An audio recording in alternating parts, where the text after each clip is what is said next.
Kok bisa-bisanya JPU mengatakan tim lawyer Nikita Mirzani tidak mengerti hukum? Bahwa pasal yang dituduhkan Nikita ini tidak terpenuhi unsur.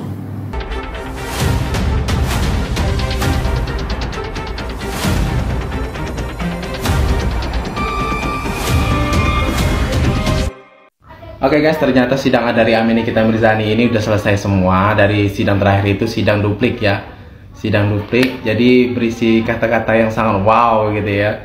Kayak kata-kata yang mematikan gitu. Oke, sidangnya udah berakhir, jadi kita tunggu hasilnya tanggal 28 ya. 28 bulan ini ya. Jadi aku tuh berharap semoga Amin Nikita Mirzani cepat bebas dan cepat kumpul kembali bersama keluarganya. Dan cepat mendapatkan keadilan. Amin, amin, amin. Walaupun keterangan saksi ini sudah lama berlangsung, bahkan sekarang sudah tinggal menunggu sidang putusan. Sebenarnya yang saksi Kang Cilok sama Kang Pecelele itu adalah saksi ahli dari JPU. Saksi ahli dari JPU ini jelas-jelas tidak mengerti soal hukum, dan juga jelas-jelas dia di akun sosmednya sudah diketahui bahwa mereka adalah penjaga toilet umum. Dan jika ada yang membilang saksi Nikita itu abal-abal, berarti ininya nggak ada, oke? Nanti bisa memberikan putusannya seadil-adilnya, vonis yang seadil-adilnya. Nah, berarti dari sini abang kan juga salah satu tim kuasa walaupun di peraturan ya bang ya, akan menerima dengan legowo atau tetap akan banding nanti bang, apapun itu. Kalau bebas syukur alhamdulillah ya bang, gitu kan.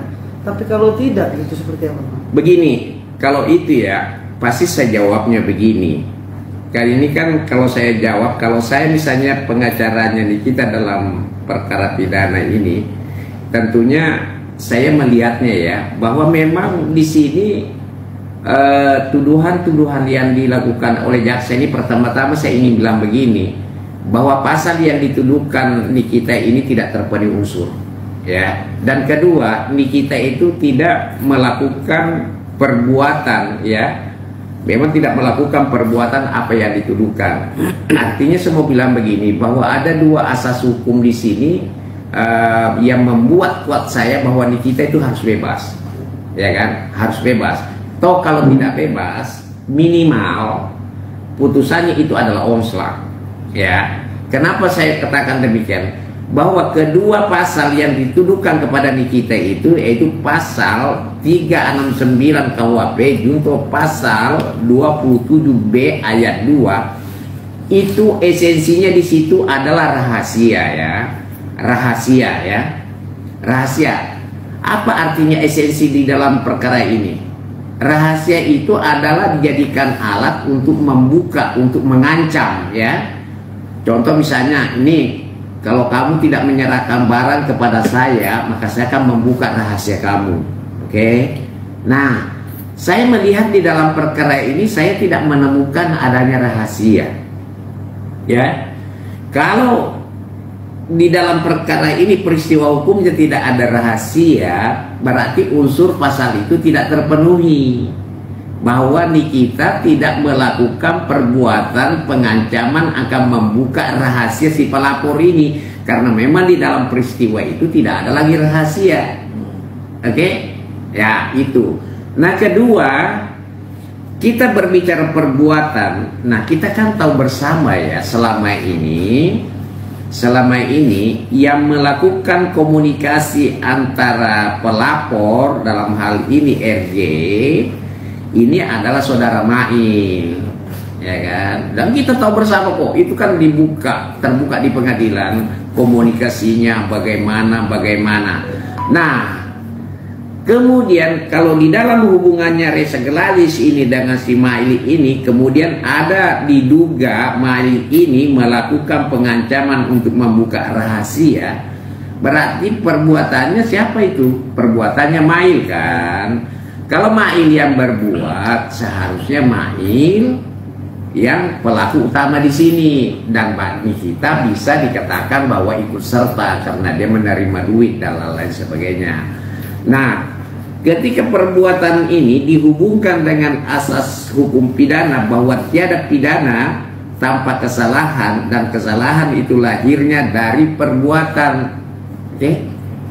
Nah, ketika Mail yang melakukan perbuatan itu, kemudian Niki ini yang dituduh melakukan perbuatan itu, saya pikir ini dakwaan ini menyalahi asas, sehingga Nikita ini haruslah dibebaskan. Dan ketiga, begini, itu kan ada tuduhan, misalnya dituduh akan membuka rahasia ya, kalau tidak diberikan sesuatu akan dibuka rahasia. Nah, perbuatan-perbuatan ini kan harus bisa dibuktikan dengan minimal 2 alat bukti yang sah. Pertanyaan seriusnya, di dalam pengadilan ini saya lihat tidak ada pun saksi fakta yang menjelaskan bahwa benar-benar Nikita ini melakukan komunikasi dengan Reza langsung, bahwa Reza tidak memberikan saya uang maka saya akan buka rahasiamu. Itu tidak ditemukan sama sekali itu ya.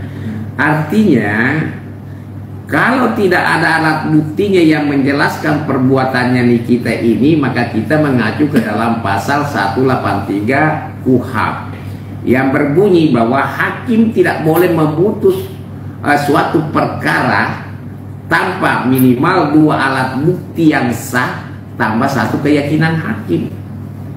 Nah, ketika itu tidak ada alat bukti yang menjelaskan perbuatannya Nikita bahwa benar-benar Nikita melakukan pengancaman akan membuka rahasia, ya harusnya dibebaskan loh, tidak ada alat buktinya. Nah, kembali ke pertanyaannya tadi, bahwa apakah kira-kira hakim akan mengabaikan ini dakwaan dan lain sebagainya?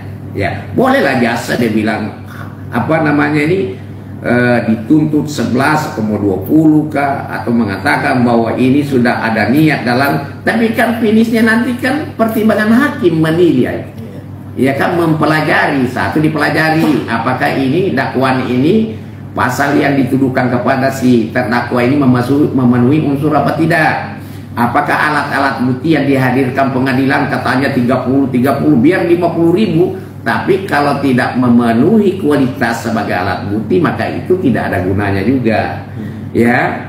Nah, minimal 2 alat bukti yang sah dari 5 alat bukti itu tadi, sebagaimana dimaksud di dalam KUHP 184 tadi itu ya kan, minimal. Apa sih alat bukti itu?